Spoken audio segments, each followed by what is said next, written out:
If you are in the autism community or you have a child with autism, you've probably been hearing about CBD. So let me say, yes, give it a try. The effects can be profound. Of course, it doesn't work for everyone, but I have one cousin where with her kid, it changed their entire life. And so it was one of the main things that turned me into a believer in this and got me into this industry because I saw how powerful it could be. The three main tools that you can use that are cannabinoids are CBD, THC, and then PEA, which is a cannabinoid produced in our brains and our bodies. But the simple way to start, and really the only way to start, is take CBD in a full spectrum hemp extract for 3 months. Don't just screw around with it for 2 weeks and say, oh, it's not helping behavior. That's not how it works. For some kids, it does have a profound help for behavior, anxiety, aggression, things like that.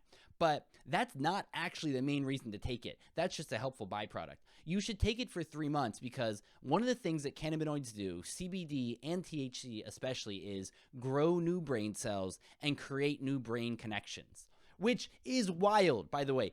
Scientists didn't believe that we created new brain cells until about 20 years ago. They thought by the age of 2, you had all the brain cells for your entire life, and you were stuck with those, and it was just a gradual decay. Turns out that in places like the hippocampus, the memory center, we're constantly producing new neurons. And so the things that help that growth is the cannabinoids and the classic psychedelics, oddly enough, the things that were illegal for so long.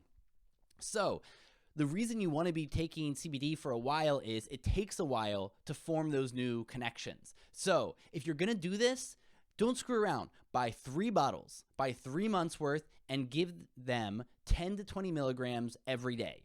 The nice part about using something like an oil is you can just put it in a food or a drink in the morning, and there you go.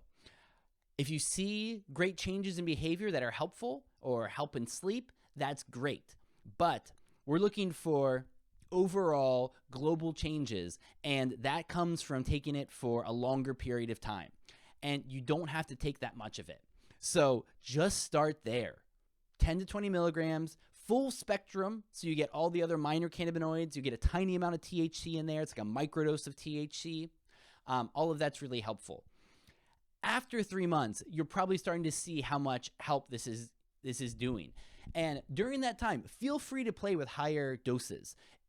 If with children with epilepsy, they're taking hundreds of milligrams of isolated CBD per day. So you can easily give your kid 50 to 100 milligrams of CBD per day. The only thing to watch out for is if you're using a full spectrum hemp extract, those minor amounts of THC can build up to where they start to get probably not exactly a psychoactive effect, but they tend to get sleepier from THC. So that's where you're starting to hit a level where you should dial it back down. But THC isn't dangerous. It can just be discombobulating to a kid. So you want to gradually increase the levels if you are going to explore higher levels. But also, if you want to make it easy, just 10 to 20 milligrams a day. Once you've done that for 3 months and you have a general sense of how much help you're getting there, if you're going to continue to look for more help from cannabinoids, you can certainly start introducing THC. Of course, THC can be challenging for little kids, not only the legality, but the how it affects their own system, things like that. The thing I would recommend is a company I work with, Plus CBD, CV Sciences. They have a reserve gummy that has 2.5 milligrams of THC in it. And so for an adult, 1 milligram is probably the amount that you might potentially feel head effects from.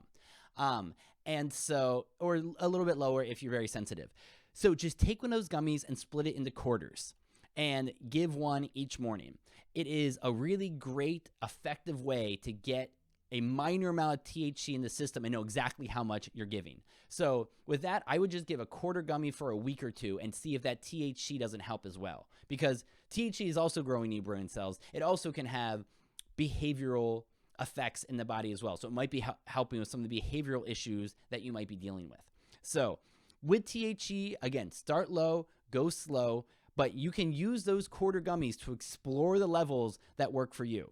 And as I often say on these videos, usually a tolerance is not developed to the positive effects of the cannabinoids. So if you find your sweet spot to be 30 milligrams of CBD per day along with 2 milligrams of THC per day, maybe 1 in the morning, 1 in the afternoon, you can stick with that.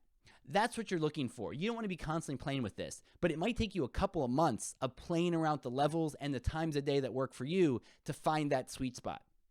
But with the positive changes that are possible, it's worth trying. The only thing to note is that both THC and CBD can have alternating effects on the sleep depending on person's own metabolism. So some kids, either CBD or THC will help them get to sleep, and in other kids, it will keep them awake at night. And you just have to see what works for you. If you give it 30 minutes to an hour before bed, you're going to see what happens and know which category you're in and whether this should be a morning and afternoon thing or something that's better before bedtime. The last cannabinoid tool I'll mention is PEA. And I actually just am publishing an article on Project CBD about this. So you can see a lot about the history of it. PEA is even safer than CBD, which is saying something. It is a fatty acid that exists, it seems like, at least low levels in every cell of every mammal. And we use it as a general regulator of inflammation. That makes a lot of sense because autism has links to neuroinflammation, as do many things happening in the brain. And so using PEA can be a helpful way to lower brain inflammation, and there's already been work looking at it as helpful for autism. These aren't giant studies that are foolproof, but with the kind of safety levels you're looking at with PEA, it is worth going online, finding a good vendor, and giving your kid 300 milligrams a day for as long as that first pack that you buy lasts, and see if that doesn't help. You can keep increasing the levels from there, but I think 300 milligrams per day is a good place to start. How do you recognize a good vendor? Well, one, the CV Sciences has a product, CV Defense, that has PEA in it. If you'd rather have a pure PEA product, then look for a vendor that has third-party test results for every batch of what they produced. That's really the only way you can know if you have a good product. Everything about their branding and how nice they seem doesn't really count like third-party test results and the corporate ability to have a batch system.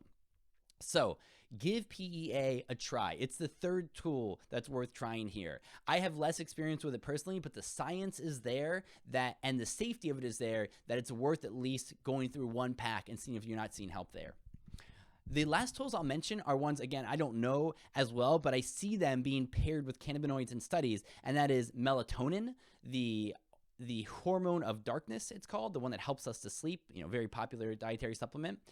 That's one to use very cautiously with kids. It can be, it can affect sleep in various ways. The other one is oxytocin, which is called the neurotransmitter of connection, the neurotransmitter of love. And that is another popular dietary supplement. And I've seen positive results of combining oxytocin, melatonin, and CBD together. And I've heard about each of those on their own. So those are tools that you might want to learn about from other people than me, but it's ones that you can explore. So this is the advice that I give to family members and friends who come to me talking about CBD and THC and PEA for autism. So let me know if you have any questions. This is all written out on my site at whitewhalecreations.com in my how-to guides. And feel free to reach out to me with any questions you have. I also do one-on-one consultations. So good luck, and I hope that this might provide some help for you.